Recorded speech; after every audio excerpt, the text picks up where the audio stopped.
दोस्तों, आज बात करेंगे डॉक्टर मनमोहन सिंह के कार्यकाल की, जिनके कार्यकाल में कुछ बड़े फैसले लिए गए थे।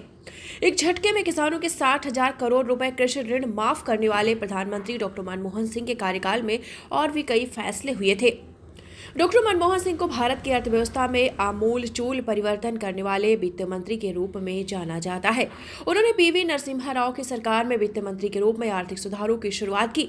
बाद में डॉक्टर मनमोहन सिंह 10 साल तक देश के प्रधानमंत्री रहे। उनके कार्यकाल में यूपीए सरकार ने कई अहम फैसले किए, जिसने देश की दशा और दिशा बदल दी। ऐसे ही योजनाओं में राष्ट्रीय ग्रामीण रोजगार गारंटी योजना, नरेगा, सूचना का अधिकार अधिनियम आरटीआई, आधार की सुविधा, प्रत्यक्ष लाभ हस्तांतरण, डीबीटी और कृषि ऋण माफी शामिल हैं।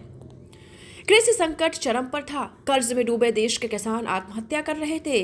लोग परेशान थे। किसानों पर लगातार बहुत मुसीबत का सामना करना पड़ रहा था। ऐसे समय में डॉक्टर मनमोहन सिंह की सरकार ने कर्ज में डूबे किसानों को राहत देने के लिए एक ऐतिहासिक फैसला लिया।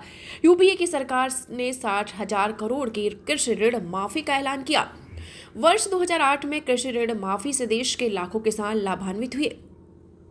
डॉक्टर मनमोहन सिंह की सरकार ने वर्ष 2005 में एक ऐतिहासिक फैसला किया।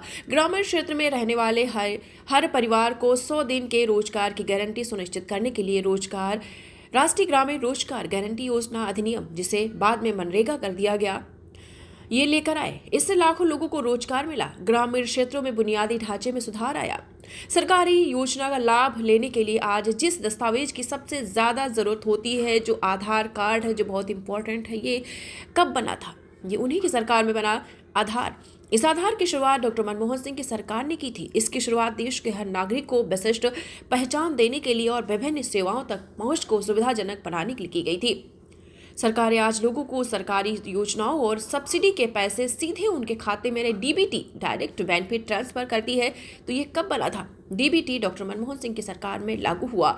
इस डीबीटी की शुरुआत डॉक्टर मनमोहन सिंह के कार्यकाल में हुई। उनकी इस पहल ने सरकारी योजनाओं में लीकेज रोकने में बड़ी भूमिका निभाई। सूचना का अधिकार, जो आप सभी जानते हैं, अगर आप कोई भी सूचना प्राप्त करना चाहते हैं, आरटीआई का अधिकार आपके पास है, आप भेज सकते हैं और आपके पास बहुत जल्दी वो जो सारी जानकारी आप चाहते हैं, आपको जानकारी मिल जाएगी। ये लागू हुआ था डॉक्टर मनमोहन सिंह की सरकार में 2005 में। सूचना का अधिकार यानी आरटीआई, नागरिकों को सरकारी संस्थानों से अगर जानकारी प्राप्त करनी है तो आप फटाफट इससे प्राप्त कर सकते हैं।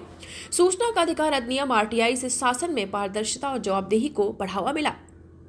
देश के पूर्व प्रधानमंत्री डॉक्टर मनमोहन सिंह ने गुरुवार की रात 92 साल की उम्र में दिल्ली के एम्स में अंतिम सांस ली। उनके निधन से देश में शोक की लहर दौड़ गई। प्रख्यात अर्थशास्त्री और पूर्व प्रधानमंत्री के निधन की जानकारी पूर्व केंद्रीय मंत्री और वरिष्ठ कांग्रेस नेता सलमान खुर्शीद ने सोशल मीडिया साइट एक्स पर दी।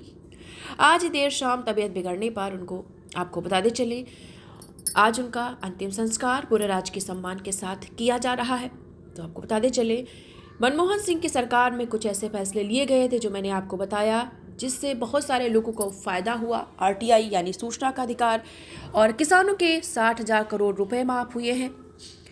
डॉक्टर मनमोहन सिंह को भारत की अर्थव्यवस्था में आमूल-चूल परिवर्तन करने वाले वित्त मंत्री के रूप में भी जाना जाता है। ये जब नरसिम्हा राव की सरकार थी, जब नरसिम्हा राव देश के प्रधानमंत्री थे, तब डॉक्टर मनमोहन सिंह वित्त मंत्री हुआ करते थे। उसके बाद डॉक्टर मनमोहन सिंह 10 साल तक देश के प्रधानमंत्री रहे हैं। एक कार्यकाल के बाद उनको दूसरा कार्यकाल मिला। तो डॉक्टर मनमोहन सिंह बहुत ही कम मौक़ों पर बोलते थे, हालांकि वो चुप ही रहते थे, अपनी बातों को किसी से शेयर नहीं करते थे, लेकिन उन्होंने बहुत बड़े बड़े फैसले लिए हैं। आधार कार्ड जो आज सभी के पास है, ये मनमोहन सिंह की सरकार में ही शुरू हुआ था। सूचना का अधिकार मनमोहन सिंह की सरकार में हुआ था। जो नरेगा, जिसका नाम बाद में बदल कर मनरेगा कर दिया गया, वो भी मनमोहन सिंह की सरकार में शुरू हुआ था। इससे बहुत सारे श्रमिकों को फ़ायदा हुआ और आज भी फ़ायदा हो रहा है। जो ग्रामीण क्षेत्र के श्रमिक हैं, वो भी वहीं पर रहकर अपनी नौकरी कर रहे हैं। आधार की सुविधा प्राप्त हुई। प्रत्यक्ष लाभ, आजकल जो किसानों के खातों में डीबीटी आता है, मतलब सीधा किसानों के खातों में ट्रांसफ़र होता है, ये मनमोहन सिंह की सरकार में शुरू हुआ था। मनमोहन सिंह ने ये फैसला इसलिए लिया था क्योंकि इससे क्या होगा कि बीच बिचौलियों से राहत मिलेगी, लीकेज नहीं होगी, किसानों या किसी के खाते में जो राशि है वो अपने आप ही पहुँच जाएगी। 2005 में डॉक्टर मनमोहन सिंह की सरकार ने नागरिकों को सरकारी संस्थानों से जानकारी मांगने का अधिकार दिया। सूचना का अधिकार अधिनियम आरटीआई 2005 में लागू हुआ। कोई भी जानकारी सरकारी दफ्तरों से संबंधित इससे प्राप्त कर सकते हैं।